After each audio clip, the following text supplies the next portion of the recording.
Hunter's Cabin was a place that served some of the best pulled pork and brisket barbecue sandwiches in Mindy, Arkansas. Monday through Thursday, Kurt delivered a large number of plain jumbo-sized hamburger buns.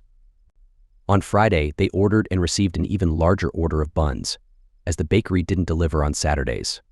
Oh my goodness, Kurt sighed as he got into his bakery truck. He would love to buy a membership to be able to visit Hunter's Cabin after finishing his deliveries for Spunson Bakery. He would love to sit and enjoy a pulled pork sandwich on a bun, have a cold soda, and admire the unique entertainment provided. But Donna, Kurt's wife of 9 years, would never allow Kurt to waste their money like that. Aha! But what about your gym membership? When was the last time you went to Veronica's? Kurt muttered to himself. Kurt's paychecks went towards their mortgage, car payments, and insurance. Donna's paychecks went towards utilities, groceries, and other necessary expenses. And it seemed whatever Kurt wanted was never considered essential, such as a membership to Hunter's Cabin. Kurt and Donna had met at one of Chad's backyard parties.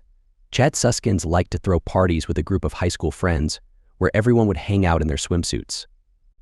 They continued to date. Donna's dad, Bob Myers, had objected to his 18-year-old daughter dating someone who was 27. Her father's disapproval only fueled Donna's desire to continue seeing Kurt Schnatter. "I'm pregnant, you jerk," Donna tearfully declared 2 months into their relationship. 2 weeks after their hurried wedding, Donna tearfully confessed that she had lost the baby. At that moment, Kurt had briefly considered ending the marriage, but then he decided that he had made a promise to Donna to love and support her, regardless of whether she was pregnant or not. And, through her tears, Donna promised that they would have many children in the future. So he stayed. He also encouraged Donna to further her education, as there weren't many opportunities for high school graduates.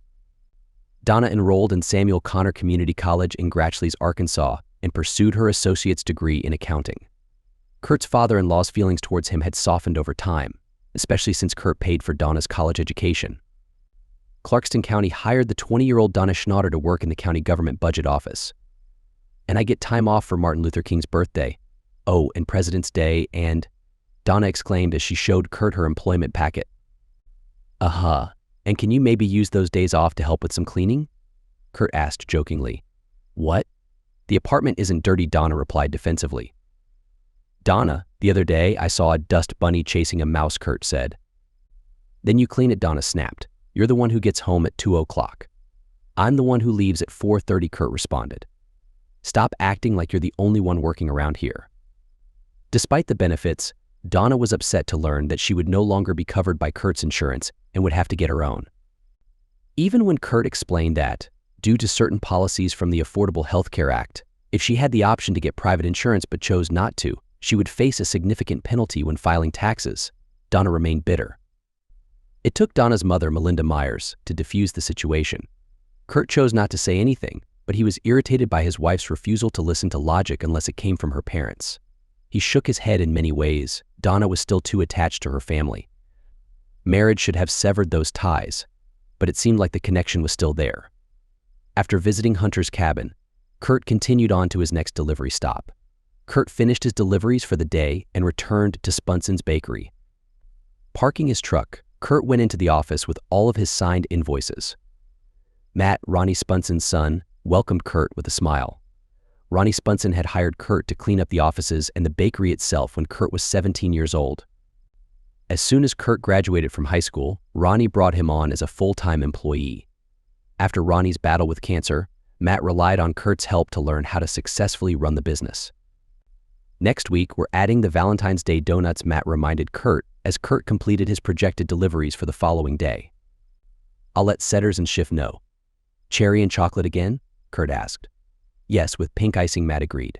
Pulling up to his home, Kurt saw Nadia Nichols, their tenant, carrying her laundry bag up the metal stairs next to the garage. The short girl had waist-length brown hair, soulful brown eyes, and a good figure. Her button nose and petite mouth added to her cute face. "Hey Nadia, how's it going?" Kurt called out. Nadia had a soft, sweet voice. "Listen, Valentine's Day is this Sunday. Donna and I will actually be going out and celebrating on Saturday. Do you have any idea how many places are closed on Sundays?" Kurt said. "Mr. Kurt, it's freezing out here, and I really need to use the bathroom," Nadia cut into his monologue. "Huh? Oh, sorry, yeah, when I start talking." Kurt agreed. Anyway, I need a place to hide her gifts. Donna will tear the house apart looking for them. Can I hide them in your apartment? Oh, absolutely, Nadia agreed before rushing into her apartment. Nadia worked at one of the Burns grocery stores on Kurt's delivery route. Bobby Setters, the general manager, had approached Kurt about his garage apartment. After seeing the young girl, Kurt agreed to let her rent the apartment. After hearing her story, Kurt decided not to charge her a security deposit. According to Bobby, Nadia had grown up in a number of foster homes and various apartments and trailers with her mother, who struggled with addiction. Mindy University offered Nadia a scholarship due to her difficult circumstances, and she moved from DeGard, Louisiana to Mindy, Arkansas. Overwhelmed and feeling isolated, the shy girl had a hard time adjusting and excelling in college. Coupled with her challenging upbringing, this made it easy for her to fall for the false promises of Jason James Albright. She trusted her new boyfriend, only to be left heartbroken when he walked away.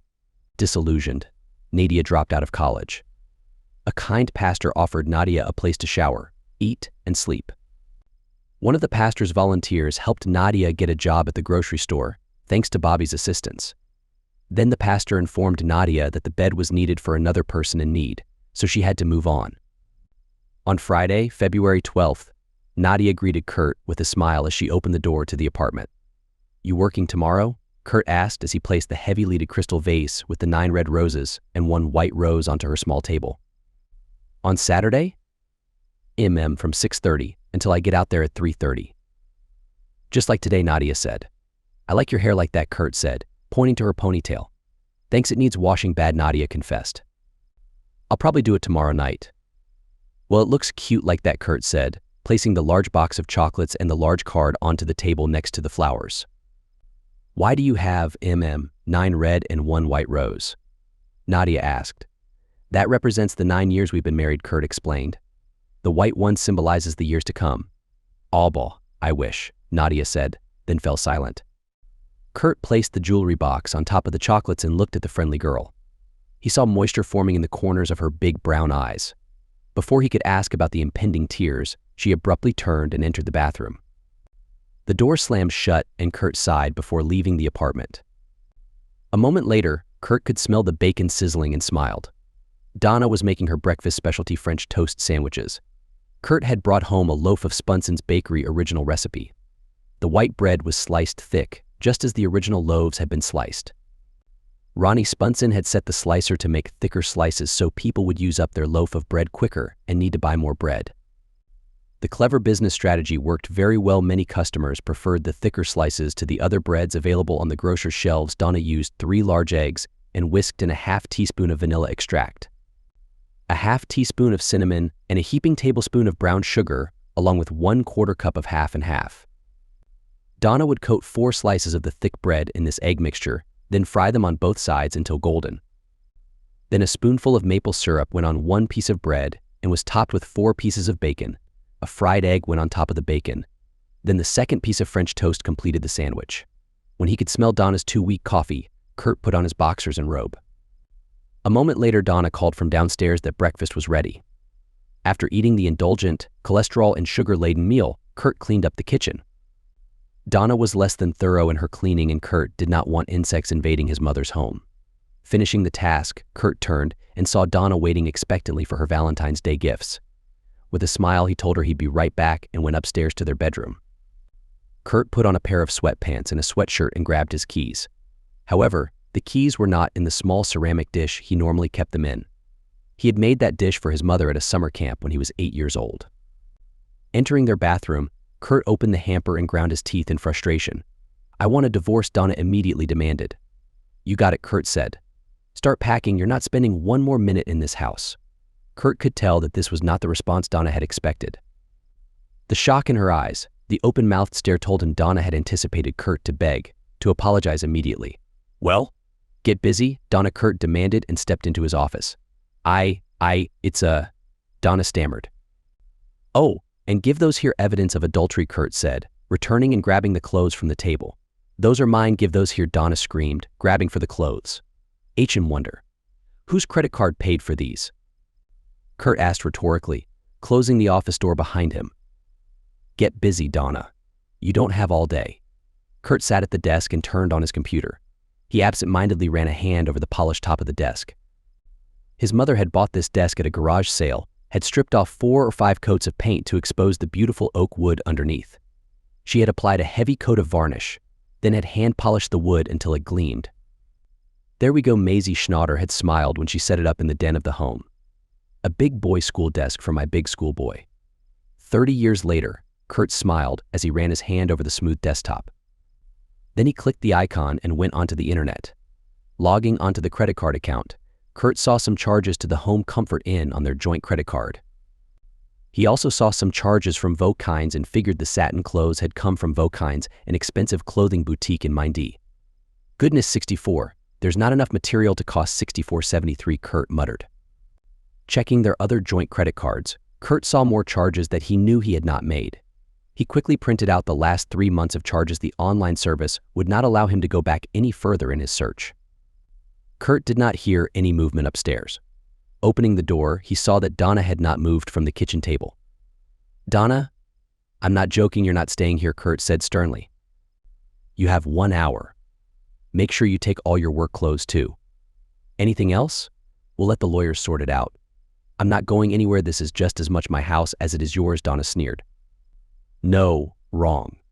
This is not your house. This is not even my house. This is my mother's house, and I'm sure my mother doesn't want a lying, cheating person living here," Kurt laughed. 1 hour, Donna. Time starts now. "But where am I supposed to go?" Donna whined. "Hey, why don't you call your friend? Check if he wants you," Kurt laughed bitterly. Tick, tock, tick, time's running out, Donna. Kurt reminded her and closed the door to the office. Donna hurried upstairs and began pacing back and forth. Kurt checked their bank account and pursed his lips tightly.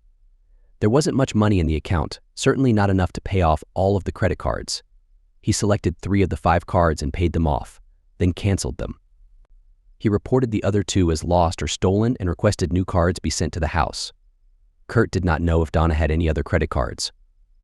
If she did, he supposed he'd find out about them when the bills came due. An hour and 20 minutes after discovering evidence of his wife's unfaithfulness, Kurt was finally alone in his home.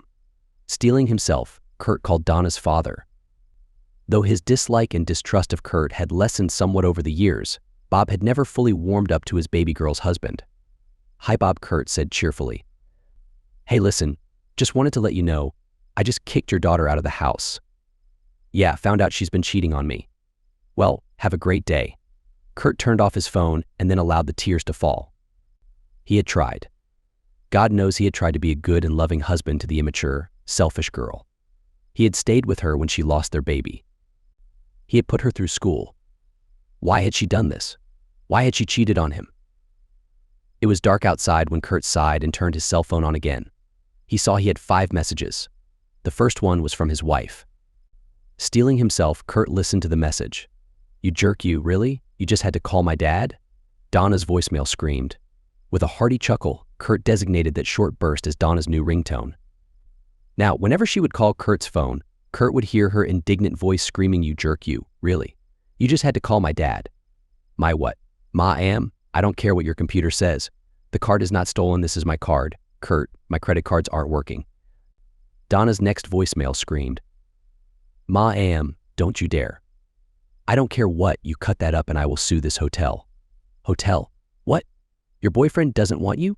Kurt asked himself. "Hi, Mr. Kurt," Kurt heard a soft voice say. Sunday, Kurt returned Nadia's call and left her a message she could keep the flowers and the chocolates. Knowing Grossman's Jewelers would not refund the money for the diamond and ruby bracelet, Kurt told Nadia's voicemail she could also keep the bracelet.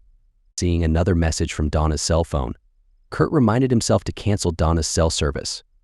"Hey, Matt, when you and Lynette," Kurt asked Matt Spunson as he wheeled Monday's orders toward his Spunson's bakery truck. "Philip Turner," Matt said. "Don't tell me you're finally giving that wife of yours the heave-ho frayed," so Kurt agreed heavily. "Hey, I'm sorry," Matt said, putting a comforting hand on the longtime employee's shoulder. "Divorce, no matter why?" "Thanks," Kurt nodded. "I'll find his number and text it to you," Matt offered. Kurt was completing his deliveries when Matt's text came through.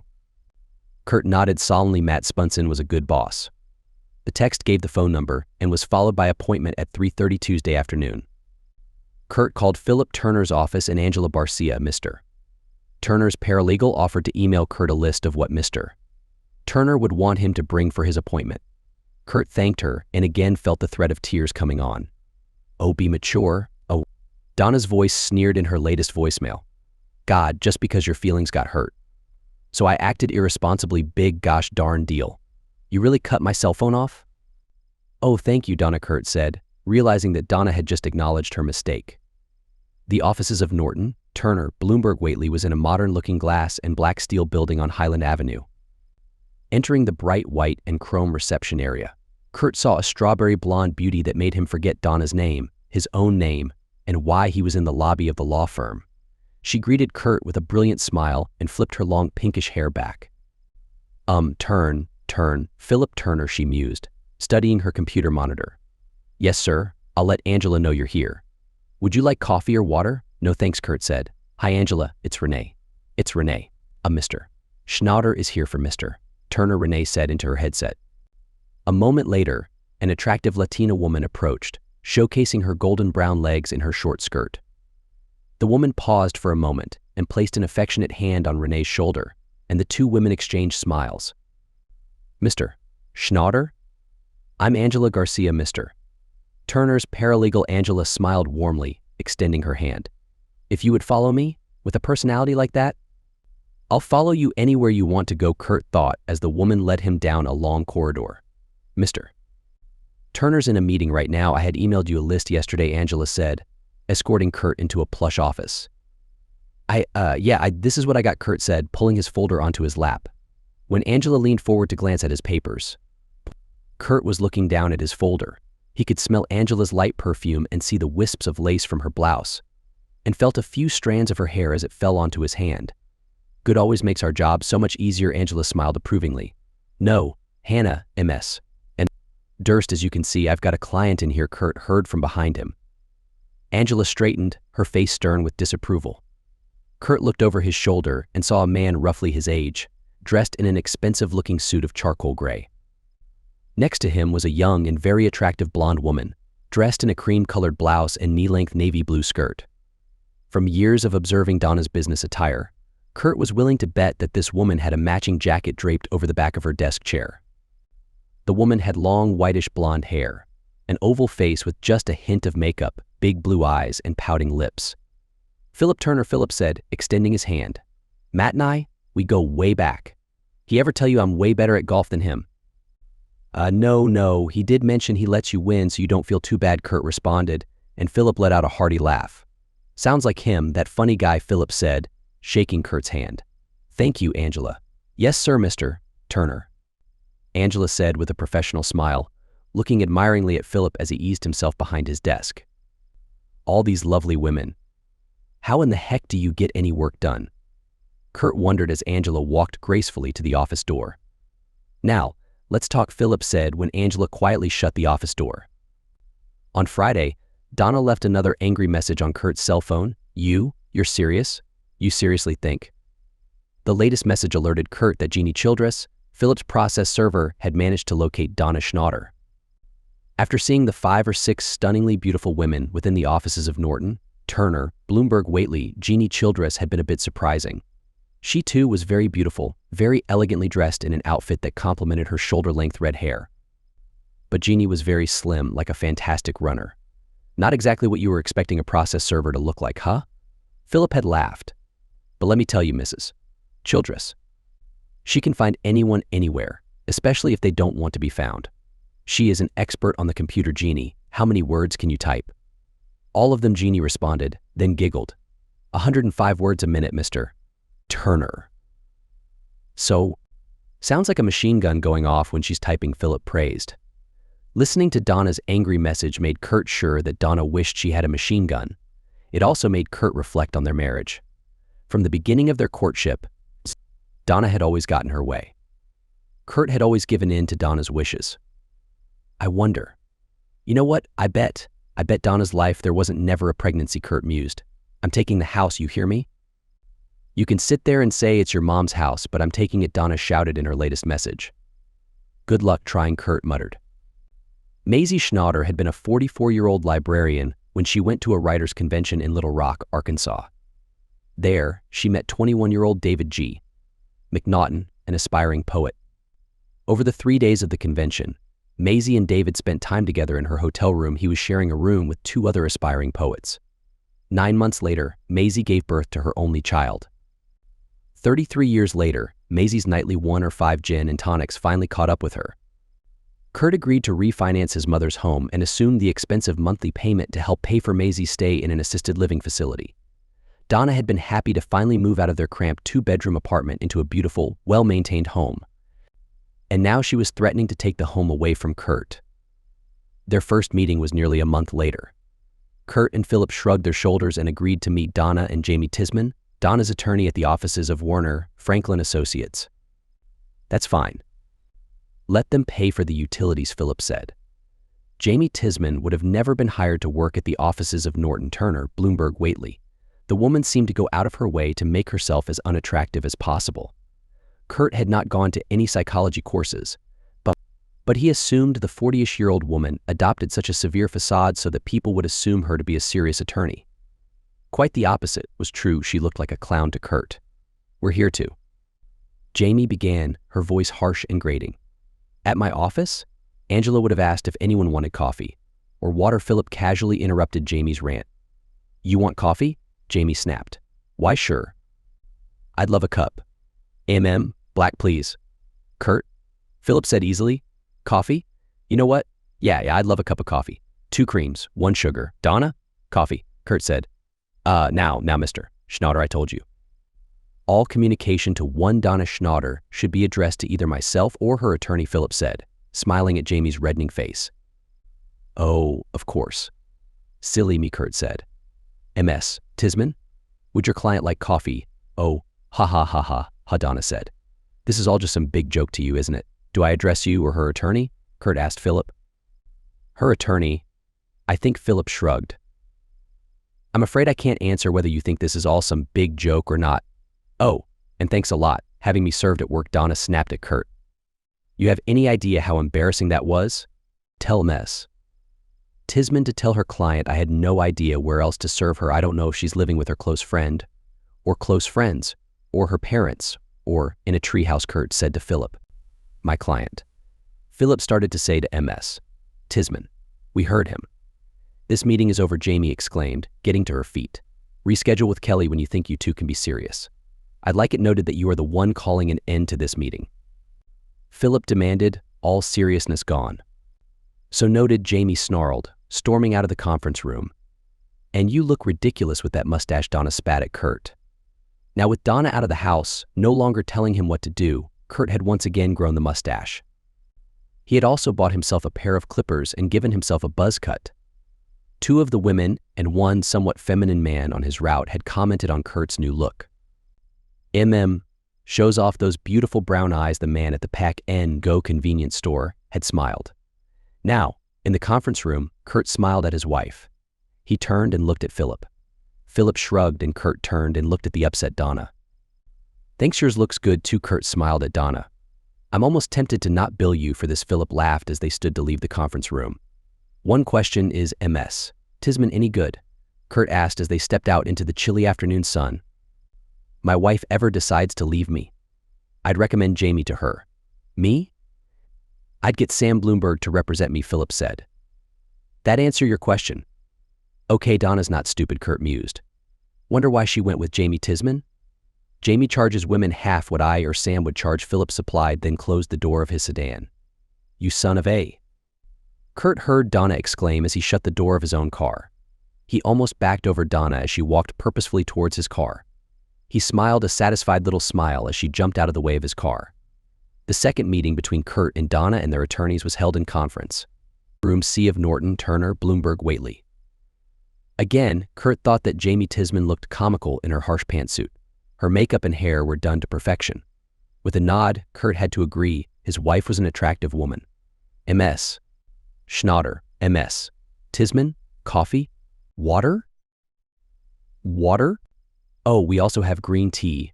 It's decaffeinated, Angela Garcia politely asked as Jamie and Donna made themselves comfortable. Philip waited politely for Angela to serve the beverages. The silence dragged on for a few more moments after Angela quietly closed the door of the conference room. Well, if we're finished here, Philip finally said when Jamie did not say anything. 40 minutes later, neither side had given an inch. Donna was demanding a 70-30 split in her favor, with the house being counted as part of the assets. Philip and Kurt were requesting a simple 50-50 split. With no financial support, the house to be excluded from the list of assets. A third meeting between the combatants, once again at the law office of Warner Franklin Associates, resulted in the same outcome. Donna and Jamie were unwilling to budge on their demands. Philip and Kurt were likewise unwilling to budge. Donna again dressed very provocatively for the meeting. Kurt smiled. Time had put a few more pounds on Donna's frame. She was no longer the curvaceous blonde teenager that had attracted him. He knew he was being unfair. Donna could not compete with the attractive young women that danced at Hunter's cabin. Donna could not compete with their young and very expectant tenant. Then again, Kurt wondered how he compared with Donna's companion or companions. "You know the coffee at your office? A lot better," Kurt commented to Philip during a lull in Jamie's talk. "Agreed. But you have to remember, we spent a few dollars on a Keurig coffee maker, and we buy the name brand coffee pods," Philip stated. "Angela? My paralegal? I don't know where she gets it all from, but she's the one buys everything for the office. Keep her around," Kurt advised. "Oh, definitely," Philip agreed. "If you two are finished," Jamie snapped. "I'm finished." "You finished?" Philip asked Kurt. "Well, since I pay you by the hour, minimum 1 hour. Yeah, I'm finished," Kurt agreed. "Jamie, MS. Tisman, it looks like, yet again, we're unable to resolve this matter," Philip addressed Jamie. "So I would suggest we meet in front of a judge and let them settle all of this. We're trying to resolve this so we can just have a judge approve this," Jamie argued. No, you're really not trying to resolve anything," Philip sighed. "You're just hoping we get so tired of this endless charade that we just give in to your unreasonable demands. Depending on your case, depending on your client's demeanor, Judge Seth Grossman was either your favorite judge or your most feared and disliked judge. He was not one to simply approve anything and would ask important questions of each attorney that stood before him. 70-30 split, and she was the one that committed adultery. Judge Grossman asked Jamie Tisman. The alleged adultery is a figment of Mr. Schnatter's imagination," Jamie said. Donna had assured her that Kurt had no concrete proof of the affair. "The domicile is not in Mr. Schnatter's name. It is a rental, HM renting it from one Maisie Schnatter." Judge Grossman continued reading the filing. "Yet your client is demanding 50%, not of the equity, but of the appraised value of the home." "That is correct, Your Honor," Jamie said. "The home and adjoining apartment belongs to Kurt Schnatter's mother. My client believes that Mrs. Schnatter is only claiming ownership of the property to deny my client her rightful settlement." When Philip produced the relevant documents, Judge Grossman found that the property was indeed owned by one Maisie Schnatter and therefore would not be part of any division of assets. Donna Schnatter was not entitled to any portion of the property. MS. Tisman, your client is employed. "Is she not?" Judge Grossman asked, reviewing the papers provided to him. Yes, she is, but because of COVID, she's been reduced to part-time at Clarkston County's budgeting," Jamie Tisman stated, "and has been employed with Clarkston County for Isham, 7 years, 8 months, Judge Grossman pondered aloud. Seth Grossman motioned one of the 3 bailiffs in his courtroom to approach the bench. He scribbled rapidly on his legal pad and tore the sheet from the pad. The bailiff accepted the sheet and left the courtroom. "And just how long has your client been reduced to part-time status?" Judge Grossman asked, holding MS. Tisman's gaze intently.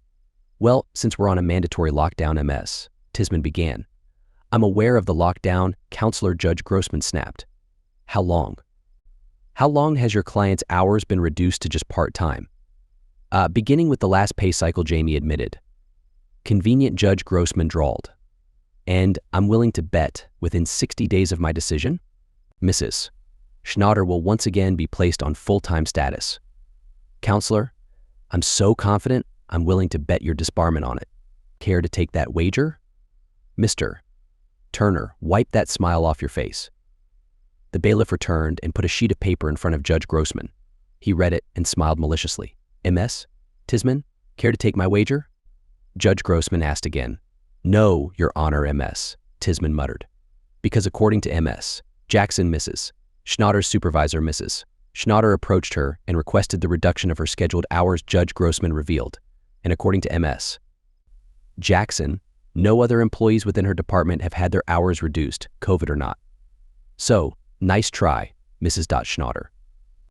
Judge Grossman continued to review the paperwork. He frowned and flipped back through several pages, then continued his inspection of the paperwork. Starting salary is $37,800 a year. Even when factoring in maximum allowable deductions, Judge Grossman said, and tapped on his calculator. Anywhere from 23 to 27 ms. Tisman, where are your client's financial records? They're right in front of you, Your Honor, Jamie said. No, they are not. I have the bank records for the Schnatter's joint account here, and according to the pay stubs from Mr. Schnatter's place of employment, his entire paycheck was deposited via direct deposit into their joint account each 1st and 15th of the month. Mrs. Schnatter deposited $550 each month. Again, if we divide by 12 minus this $550, Mrs. Schnatter, where is the $1,400 to $1,700 going each month? Jamie and Donna exchanged glances. Seth Grossman stared at the two women, unblinking. Mrs. Schnatter? The court is waiting for your response, Judge Grossman snapped. The financial records of Mrs. Schnatter are not pertinent to these proceedings, Jamie offered. My courtroom, Ms. Tisman. In my courtroom, I decide what is and what is not pertinent. Not you and not your client, Mr. Turner, I am warning you. Get that smile off your face, Judge Grossman snapped. Now, you have 1 hour, Mrs. Schnatter. We will break for lunch and reconvene at 1 p.m. At 1 p.m., I expect to have Mrs. Schnatter's bank statements and her tax filings for the previous 3 years on my desk. 1 hour, Mrs. Schnatter. Is that clear? Donna nearly fainted when Kurt was awarded half of her savings. She was furious when Kurt also received half of her retirement savings and had to repay all the charges on their shared credit card from their time at the Home Comfort Inn. What about his share from that pregnant girl, Donna? He demanded. What about that? He's charging her $400 a month. Don't I get any of that? He moved out last month, Kurt informed Philip. Jason Albright vehemently denied being the father of Nadia's baby. Jason's parents supported their son and even threatened Nadia with a lawsuit if she didn't stop making claims. On Valentine's Day, Sigma Phi Gamma threw a Red Hearts party. Jason got drunk and passed out. The next morning, a frat brother found that Jason had choked to death on his own vomit. There is currently no tenant, Philip informed Judge Grossman. You're lying, Donna angrily accused Kurt. Mrs. Schnatter, unless you have proof that Mr. Schnatter is lying, that'll be a penalty of $500, Judge Grossman said. Do you have proof? He's been showing her a lot of attention, Donna snarled. Her looks got to me, Kurt said to Philip. She had a great personality. You little liar. Donna snarled at Kurt when the gavel banged down. You're out of luck, Kurt shrugged. Donna was shocked to hear Melvin's name mentioned. She didn't know that Kurt knew about her lover. She turned and ran out of the courtroom. What are your plans now? Philip asked as they stepped out into the afternoon sun. It's almost dinner time, Kurt mused, checking his watch. Maybe a half-pound burger at Hunter's Cabin and a couple of Gratchleys. What about you? I'll just go back to the office and make sure you receive my bill on time, Philip smiled. That's not really important, is it? Kurt smiled back. I have 2 kids to put through college, Philip smiled back, getting into his car. No, I am putting your 2 kids through college, Kurt said as Philip was about to close his car door. Wait, just one question, Philip said, pausing. Yeah? Kurt asked. You let Donna get away with a lot of things, Philip said, frowning. Why? She didn't fulfill you in the bedroom. Did she know? She didn't, Kurt answered slowly, looking at the ground. With a sigh, Kurt shook his head and looked away. I was just wondering, Philip said. I guess. I mean, all my life it was just my mom and me, Kurt said. And my mom always taught me that a man should take care of his partner. He should take care of her. After a moment of silence, Philip closed his car door. Kurt stood there for a few moments after Philip's car left the parking lot. 3 months later, Kurt sighed as he read through the divorce papers. He was glad he had bought a hunter's license for the whole year, but with only his income, he couldn't afford to eat at Hunter's Cabin more than once a week. With another sigh, Kurt changed into his casual clothes and stepped out into the hot afternoon. Was I really that terrible of a husband? Kurt asked himself as he started mowing the lawn. He had wanted to ask Donna that question the last time they had seen each other in court, but he knew she wouldn't give him an honest answer. He did wonder how Donna was doing. He had heard that she briefly moved back home with her parents. After their court date, Donna and Melvin Williams had moved into an apartment together. Kurt hoped Melvin was using a lawyer for his divorce from Mrs. Williams. Was I really that bad? Kurt asked himself as he mowed the lawn. By the time Kurt finished blowing the leaves off the driveway and sidewalk, he still didn't have an answer. But he was satisfied with how his yard looked. Even the flowers in the wooden box by the walkway looked great. Kurt looked up and down the street. Most of his neighbors took good care of their homes. John Barragona's house had recently been painted a cheerful light blue by Pearl painters. You can't judge yourself by someone else's exterior, Maisie had told Kurt. Just because their outside looks good doesn't mean you know what's going on inside. That's true, Kurt said, glancing at the for sale sign in front of John Barragona's home. Kurt looked at his own house, his mother's old home. The yard looked good, the flowers looked good, and the paint from last year was still crisp and clean. But inside it was dark, lonely, and lifeless. Come on, a nice hot shower, and then we can have a delicious burger at Hunter's. What do you say? Kurt tried to cheer himself up. On Valentine's Day morning, Kurt wondered how the new guy was doing on his old route. He quietly got out of bed and made his way downstairs. Kurt had seen Melvin Williams at Romeo's florist the other day. Kurt smiled and asked Melvin how Donna was doing. We're not together anymore, Melvin stammered, trying to remember where he knew Kurt from. Kurt Schnatter, Donna's ex-Kurt, reminded him, handing his credit card to the cashier. Oh, Melvin said, stepping back. Found out it's different living with them than just sleeping with them. Kurt smiled and signed the receipt. Ain't that the truth, Melvin agreed, still eyeing Kurt cautiously. Kurt didn't ask a second time about Donna. He didn't ask where she was. He supposed he could always call her parents if he was really curious. But as he left the florist, holding a vase of flowers, Kurt realized he wasn't curious at all. Now, as the sun broke through the kitchen window, Kurt started frying bacon in a skillet. Meanwhile, he cracked 3 eggs into a bowl and added vanilla extract, cinnamon, brown sugar, and half.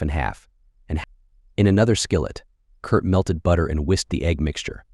He dipped slices of bread in the mixture and cooked them in the skillet. Just as he placed a sunny side-up egg on top of the bacon, Nadia waddled into the kitchen. She smiled when Kurt put her plate on the table. Good morning, baby, she said. Happy Valentine's Day, sweetheart, Kurt said, assembling his own sandwich. Oh, are those flowers for me? Nadia asked, pointing to the bouquet of roses on the table. Yeah, it's our first Valentine's Day together, Kurt smiled. Kurt had been training Zeke Hurd, showing him the route and introducing him to the customers. Matt Spunson decided to sell the bakery and tea. Thompson Holdings promoted Kurt to president and chief operating officer of Spunson's Bakery. It wasn't clear if Matt or B. Thompson had hired Zeke, but Kurt was confident that he would replace Zeke soon. At Burns Grocers, Kurt spotted a familiar face at Register 3 as he turned to push his cart away. He smiled and greeted the short, slightly chubby young woman. Mr. Kurt, do you still have that apartment? Nadia asked, giving Kurt a tight hug. Charles and Natalie, Jason's parents, had been kind and supportive. They stepped in as the loving parents Nadia had always wanted. But after Nadia gave birth to Simone, Jason's parents tried to sue her for full custody of their granddaughter, claiming that Nadia was an unfit parent. Luckily for Nadia, Reverend Dimble was good friends with Philip Turner. Unfortunately for Charles and Natalie, Natalie was friends with Jamie Tisman, so they hired Jamie to represent them. It seems like history is repeating itself, huh? Kurt sympathized as he helped Nadia set up the crib in the living room/dining room. Mr. Kurt, I'm making a delicious sausage and linguine dish. It's a recipe from someone called Honeybee. Will you stay for dinner? Nadia asked, hopeful. Honeybee. Who is that? Kurt inquired. Are you kidding? Everyone knows Honeybee. She's that famous chef on the radio. She's like a little fierce kitten. Nadia exclaimed in disbelief. Oh, I'm more into country and Western music. I don't think I've ever heard of her show on the radio. Kurt confessed with a smile. I really like your hairstyle today, Kurt complimented, playfully tugging on Nadia's ponytail. They shared many more hugs when Reverend Dimble officiated their wedding ceremony. You know, this isn't actually our first Valentine's Day together, Nadia remarked, showing off her wrist. Really?